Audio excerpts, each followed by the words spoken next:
You're watching the Wellness Hour, news that makes you healthier. I'm Randy Alvarez. Today's topic, replacing missing teeth with dental implants. According to my first guest, he says nobody should be wearing a loose-fitting denture. We're talking to Oregon's go-to implant dentist, Dr. Blake Drew. Dr. Drew, welcome to the program. Thank you. Happy to be here. Okay, now I know you brought a stack of photos, so we'll get to as many of those as possible. But for people that don't know your practice, like who's the typical dental implant patient?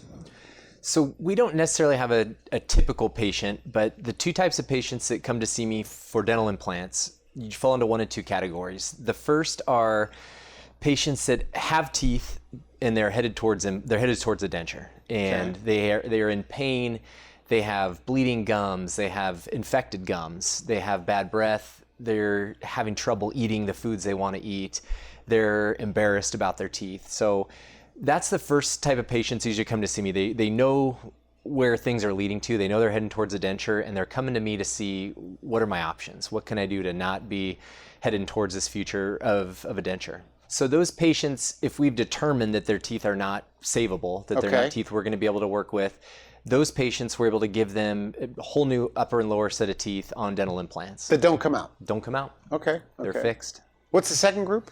So the second group is a group that usually doesn't come to see us at the dental office. They are patients that are already in a denture. So they've either been wearing a denture for years and they've accommodated, they're used to putting up with really what in my opinion is not a great solution.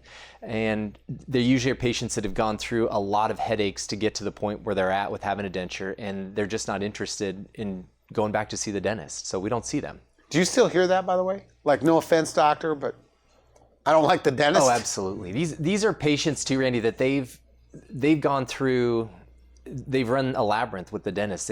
For years, they've gone through pain, they've had fillings, they've had root canals, they've had bridges, and they've usually had them fail for a myriad of reasons. But at the end of the day, they're just sick and tired of going to the dentist. So they want a different solution.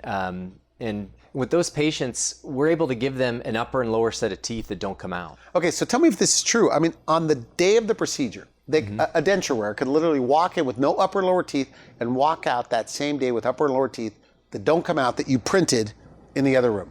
Absolutely. So that happens. You bet. Yeah, it happens all the time in our practice. And the main reason for that is that we have invested heavily in having the equipment to allow us to do that. So we'll have patients. You have a machine that actually makes the teeth. We have a machine that actually makes teeth. We have a machine that will 3D print teeth. So it really is futuristic. A lot of patients that come in, they're blown away that we are making teeth that fit their face, that fit their mouth, and they're being printed next door in our, the next room over. So now we jokingly talked before we started privately, where if all the denture wearers figured out how good this was, there's just not enough dentists in America to even take care of it. Right. Is that an exaggeration or? No, I think that's completely fair. This procedure can help so many patients, but unfortunately, a lot of people don't take advantage of it. Now in Oregon, when we think of it here in California, it's such a healthy place.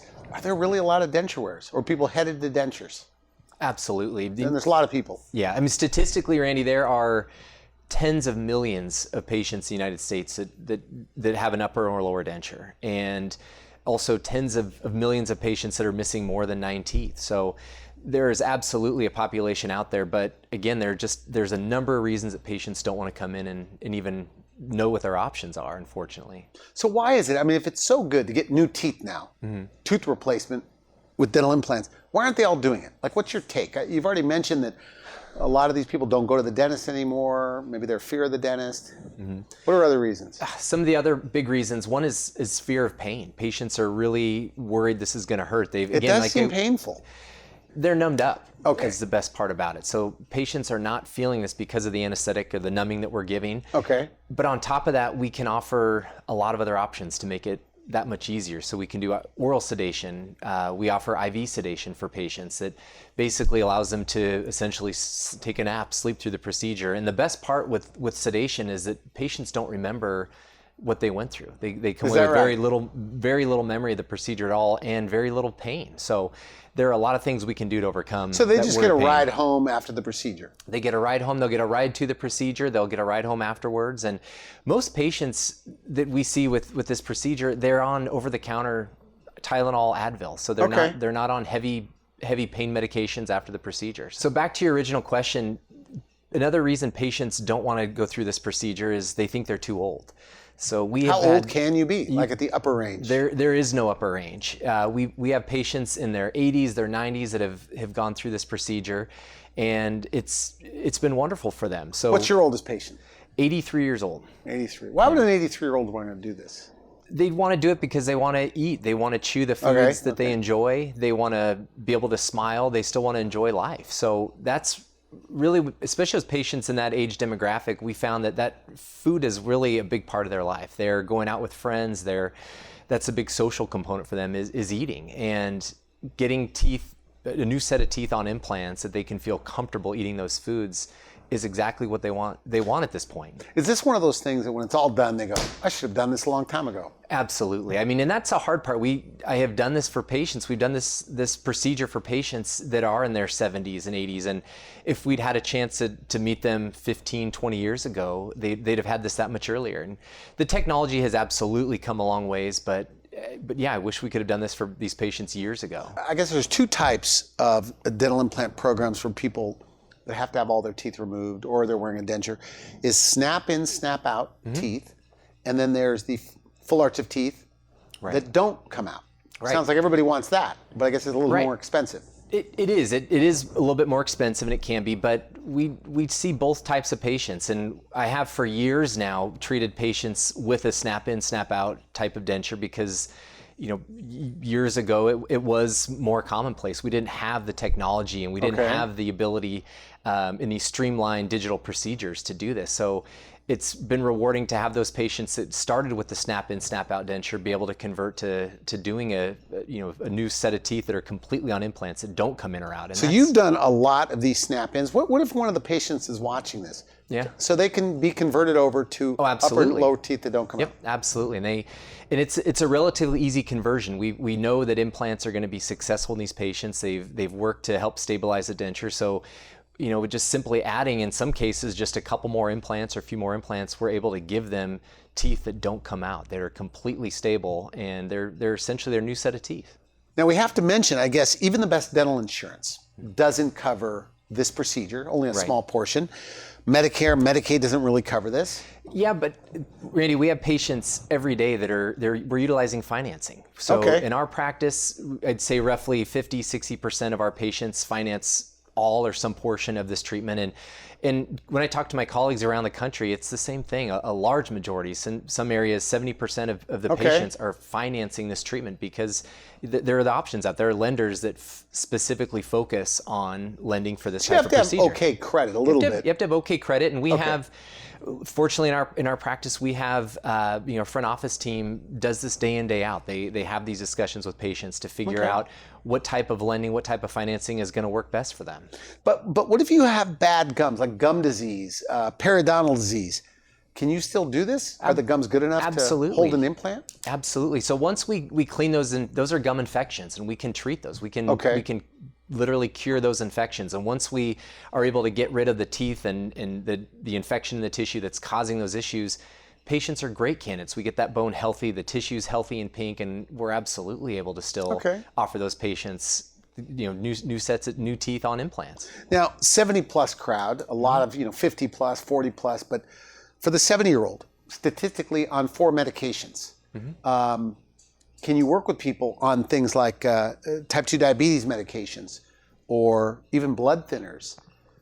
Of course, we every patient, when a patient comes into our practice, that's the first thing we do is we have this discussion of we get a chance to meet the patient, and we understand what their medical conditions are. We understand what their medications they're taking. So a lot of times working with their physician, we're able to modify medications if need be. What's interesting is by giving patients healthy, stable teeth on implants, a lot of times we're able to have them come off of some of these medications. They're able to eat a healthier right? Okay. diet. They're able to live a healthier life that a lot of times can help minimize or eliminate the need for these medications. So So you brought some photos. What are we I looking did at? indeed. So take a look at this first one, Randy. This right. is a patient of mine, Joel. So Joel was interesting. His wife had been a patient of mine for several years. So she, wonderful, wonderful lady. And as we were treating her, she continued to mention her husband that had bad teeth. He was embarrassed of his smile and typical for most men, he finally agreed to come in when he was having a lot of pain. That was sort of the threshold to get him in. So Joel is in a situation where if one of his options, a lot of practices would have just given him a denture. His option would have been to have, absolutely, his upper teeth would have all come out. He would have had a denture, had a plate that would have been his only solution. It would have just driven him crazy for years to come. So, so what we were able to discuss with Joel and create a plan for him was to remove his upper teeth, his infected, painful teeth on the top, and we're able to do implants for him. The same time we did his extractions, and we're able to get him into a beautiful set of teeth that are completely supported by implants. So this is after we were able to give Joel. Looks good. So you can take a look, Randy. I mean, you can see just from those images side by side, he looks younger. He looks happier. I think even Joel would admit in those first pictures, he just didn't look happy. He didn't seem happy. He just wasn't smiling. And now he looks like someone who's successful, someone who's really enjoying their life and enjoying their smile. And Joel loves to travel. Quick side note, this is a great story. My office manager was traveling for a course and going through the Denver airport, and out of nowhere, Joel actually came up to her. This is after he had his new teeth put in. Came up to her, gave her a big hug, and was beaming ear to ear. And this was the same guy who, months before, we really couldn't even get to smile in the office. So now his wife. Yes. She was the one that forced him to come in. She did. She was able to. What'd she say when it was all done? She said it's been the best thing he's done. That it has really changed his willingness to go out, his willingness to travel, his willingness to really change his personality. It hasn't changed him. He's always been Joel, but this has helped him, I think, just really smile and become the person that's always been inside there. So. What's it like when they look at their like somebody like this when they look at their face for the first time with their new teeth? It's really life-changing. It's fun to see because a lot of times they're surprised. They know all along what's coming. They've seen other examples. They've seen the transformation of other patients, but for them to experience it themselves, it's the most rewarding thing that we do in our office for sure. Do they ever get choked up? Absolutely. Do you see tears? Yeah, we get grown men that cry. We get patients hugging us and thanking us. And again, these are things that just don't happen with most of the kind of more basic dentistry we do in our office. This is something that patients really appreciate. So Joel specifically didn't tell me this, but I have a feeling, Randy, that because so many patients tell me this, that they wish they would have done it earlier. And Joel's still a young guy. He's got, hopefully a lot of years to enjoy this teeth and smile, but I think like a lot of patients, he wishes he would have done it earlier. He would have especially men, right? We wait until we're in so much pain, we finally have to go to the dentist. Yes, till you have to go, you're in pain, or your wife makes you go. Those are Is it more women than men than women? What is it? It's both. It's both men and women. I would say, across the board, it's pretty even. There can be different reasons why a female may come in versus a male, but it takes all kinds. What do they like more, their smile or the foods that they could eat? It's a great question. It really will vary. I think sometimes patients will come in. A lot of times patients will come in and their main concern will be their smile. They're embarrassed of how it looks. They've had other loved ones or friends make comments about how it looks.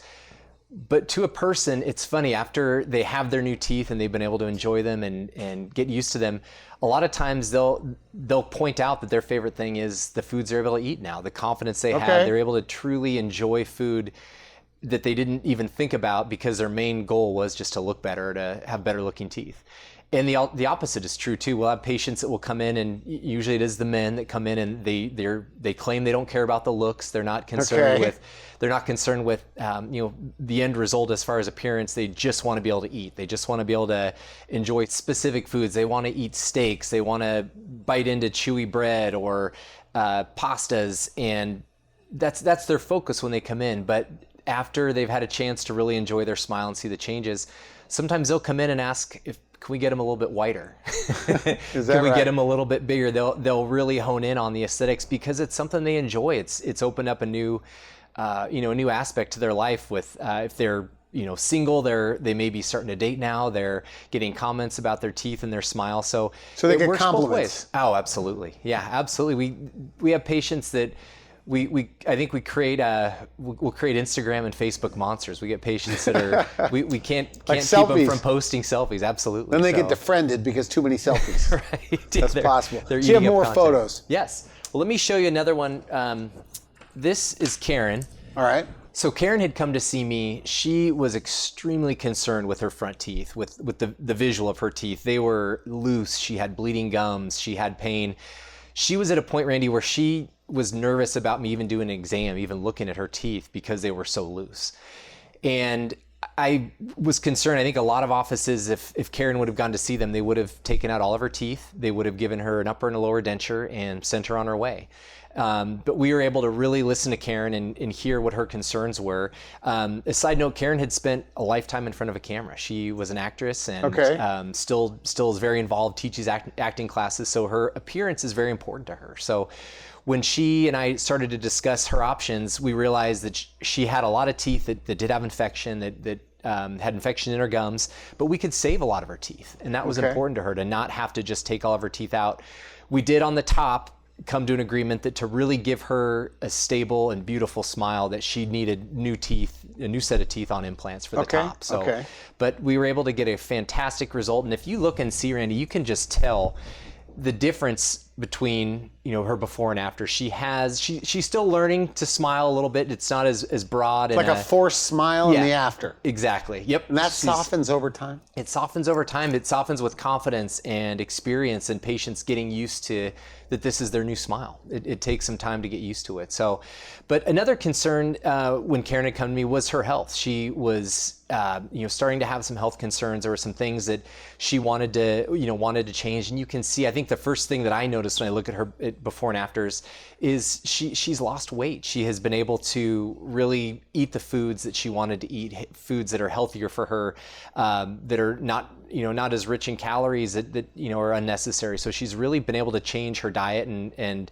as a result change her overall health. So in Karen's defense, a lot of patients are like this. This was not a situation where she was going to be able to fix this on her own. She was not going to brush away or floss away or mouth rinse away an infection. So she was at a point where this was the best option for her to remove this infection. So this isn't just neglect of the mouth. No, a lot of times it's genetic. There's a lot of genetic components to this, that there just becomes a point at which it doesn't make sense to try and preserve natural teeth, especially patients that have gone for years with having patchworks and having multiple repairs and have things fail. They just get to a point where they're exhausted, they're fatigued, and this is really their best option. Now, you told me in the green room that it's probably like you have her permission to use these photos, but she said, what'd she say about using her photo? She wanted to help people? Right. She wanted to help people and let them know that this option was out there. So, are there that many people just don't even know this exists?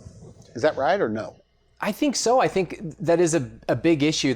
Patients, they may know it exists, but they're confused. There's a lot of misinformation about the cost of the procedure, whether or not you're a candidate for the procedure, if you've been wearing dentures for too long. Or your but teeth that's are too true, far isn't gone. it? I mean, if you've been wearing a denture for 20 years, you can't do this. You don't let them know. No, not at all, Randy. That is not the case. Is that right? In some offices, that may be the case. In our office, we have the ability to use a lot of different options. We can use short implants. We can use longer implants. We can use bone grafting when we need to in certain patients. So patients that maybe have been told they're not a candidate, or years ago they were told that they weren't a candidate and they've just had that in their mind. That's not the case anymore. We treat patients all the time on second opinions or third opinions that have just been told over and over that they're not a good candidate. So you plan these on the computer? Absolutely. Is that right? Like you're kind of doing it surgically on the computer? Mm-hmm. We do. So really what I focus on is really reverse engineering, getting the patients to see and to visualize what their smile, what their bite, their ability to chew, what that's going to look like when it's all said and done. And then we reverse engineer that. We then figure out where the teeth need to fit in their face and where these implants need to go to support that smile and support the way that their teeth are gonna or bite and chew. So we can control all that digitally now with the technology we have and the ability to print in our office. We can print them new sets of teeth. So you're making the teeth in the other room. We're making them in the other room, and sometimes we're making them multiple sets. We'll make them prototypes. So we'll have patients that we can print. If they think they might like the teeth a little bit bigger, a little bit wider once they're actually in their mouth, we have the ability to make some small changes and reprint them in a matter of minutes in the next room. So it's a really neat technology. So Randy, let me show you this next patient, Jeff.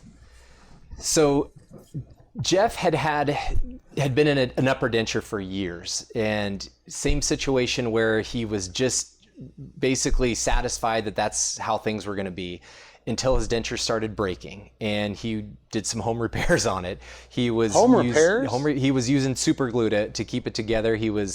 He'd had multiple relines. He had just a horrible looking denture, but it's what he was used to. It's what he thought he could do. So Jeff had actually come to me. He lives about 2.5 hours away from Bend, from where our office is. And he had really done his research. He had been up to Portland. He'd been to some bigger cities, to some offices that just specialize in taking all your teeth out and putting in implants. So his big concern though was that he was concerned about the follow-up care. He was concerned about having quality work done, expertise work done with someone that was really listening to what he needed versus what the office was good at. So he had come to us for a second opinion, and we decided that we did need to take out his teeth, that he had teeth that were not savable. He had a lot of infection and disease and loose teeth. So what we ended up doing with Jeff is we were able to give him upper and lower teeth supported by implants. That looks good. It looks fantastic. It looks natural, I should say. It looks Going natural. into this, I feel like I could spot fake teeth walking down the street. But I mean, this is because of the computer imaging, exactly the digital workflow, as you call it. The teeth fit his face in this digital workflow. They fit all of our patients' face. We're able to, again, plan where these teeth need to go so they don't look fake. They look natural. They're meant to fit in the patient's face. They fit great in Jeff's face. He looks significantly younger. He looks happier. He's got a fuller smile that he's extremely happy with. So people travel great distances. To do this. Right. So, right around our office. Like, what do you serve? Like, what areas do you serve? So, primarily we're in Bend. So our office being located in Bend, we serve, a population of around 150,000 right there. But to outlying areas, we have patients that come from Redmond, that come from Prineville, that come from the Dalles, that come from Eugene. So there are a lot of, really within, hundreds of miles, we have patients that will come and have this procedure done. So, in large part because of how efficient we can be with the technology, we're able to do this and finish this procedure quickly. It doesn't take months to get a patient to the point that they have their new teeth. We're completely out of time, but we have about 2 minutes left. Okay. For patients watching this, let's say it's been determined all their teeth have to be removed or they're currently wearing a denture. What are their implant options? So this is the cool part, Randy. We have several options for patients in this situation. So one option is to have a couple implants, usually 2 on the top, 2 on the bottom. They have a denture that will snap in and snap out, so it is something they have to remove. A lot of times after eating or at night, they'll have to take them out. So that's the first option. The option that most patients really, really want to get to, and where we see the best changes, is when we have a completely new set of teeth that are fixed, that do not come off of implants. So the implants support the teeth. So they don't come out. They don't come out. They don't come out at all. How do you maintain them? They just every 6 months go to the dentist? That's it. They come in every 6 months. We do a lot of work with a patient once we do a really good design that allows them to keep it clean. That's an important part, that they're able with their home care to ideally, we like patients to use a water pick and teach them some basics, but they're coming in every 6 months. They're coming in, and the best part is they're not getting cavities. They're not having issues that they used to have when the whole reason they were in this situation in the first place. So we're able to fix all those issues. Now, you say people that go through this, they tell you that they felt judged with their bad teeth. Absolutely. Expand on that.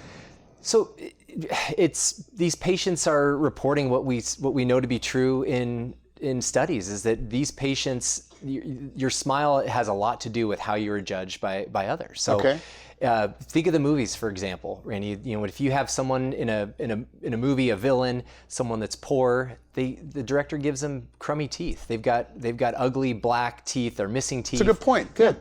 So those are, unfortunately it does. People determine or will make determinations of how much money you have or how intelligent you are based on their teeth. And, for right or wrong, that's the reality that a lot of these patients are dealing with. So that goes away. It goes away. It goes away. We are able to give them a new start, and a lot of times they're just able to really be the person they've always been. They just have teeth that represent that now. So another thing that I have to mention, Randy, is a lot of times these patients are judged on their mood, that they're grumpy people, that they're depressed, that they're not fun to be around, and the reality is they just don't want to smile. I wouldn't want to smile if we had bad teeth, if we had teeth that we were embarrassed about. Do you ever read somebody wrong, like think the guy's a big tough guy or serious person? Absolutely. And then they get their new teeth. And they get their new teeth, and it's they're you can't stop them from smiling. So, and there's a lot of research now too, Randy, that's really, I think the biggest change is how much smiling affects our mental health. The benefit of patients smiling and the ability that to release these neurotransmitters that just make us happier. So there's a lot to do with mental health, just the ability to smile. So when you're with a patient and you told me that sometimes they give you their hard luck story, their dental problems. But do you ever think they have no idea how good this is going to be? Yeah. Like you get excited. Absolutely. That's the best part, is knowing what they're going to look like, what they're going to feel like when we get to that end result. It's a lot of fun, and knowing, having the experience and the expertise of doing this. And do you ever see it and go, boy, this is going to be a home run? Oh, absolutely. This is going to be so much better than they thought. Yep. No, patients, you really are. The patients really don't have an idea. I think they see it in other patients, they see testimonials, they'll see other stories, but knowing for them as individuals, the difference it's going to make is really cool. It makes a big difference. Final message. Okay, you talked about two groups of people, the denture wearers, which are almost impossible, I'm paraphrasing you, but it's hard to get them in, or the person that has the bleeding gums and the bad breath, they have bad teeth, and they don't want to end up in a denture. Let's say they've heard what you have to say, but they're still skeptical or afraid or whatever. What do you say to them? I say start at the beginning. Give us a phone call. Come and meet us. Let us get to know, meet you where you're at. Let us see what your issues are, what your concerns are, and let us talk to you about the solutions that we can provide for you, the things that we can do to eliminate your worries and your fears, and really get you in teeth that you're going to be happy with and make you smile. And I think you told me that the patients will say that you changed their life. Right. But they changed their life. The patients are the ones that make that decision. They're the ones that they pick up the phone, they get off the couch, they come and do this, and they're making the changes. We're just along for the ride. Okay, good. So what do you prefer? If they want to make an appointment, go to your website, make an appointment there, or contact your office? Either one works fine, Randy. We prefer a call. It's a little easier to start the process. We'd be happy to do a free consultation to get to talk to you and meet you and see what solutions we have to get you the teeth that you want and the bite and the smile that are going to make things that much better for you. So no more dentures. Do you think this is the future of dentistry 20 or 50 years from now? No more dentures? Absolutely. They'll all be attached to something, you think? Absolutely. They'll be a thing of the past. So we're finally getting there. Okay, good. And they get to meet you on the consultation? Absolutely. Yep. They'll get to meet me, and we'll figure out some options. All right, Dr. Drew, thank you very much. Thanks for coming on the program. Good stuff. Thanks for having me. You've been watching the Wellness Hour, news that makes you healthier. I'm Randy Alvarez. For now, I wish you good health.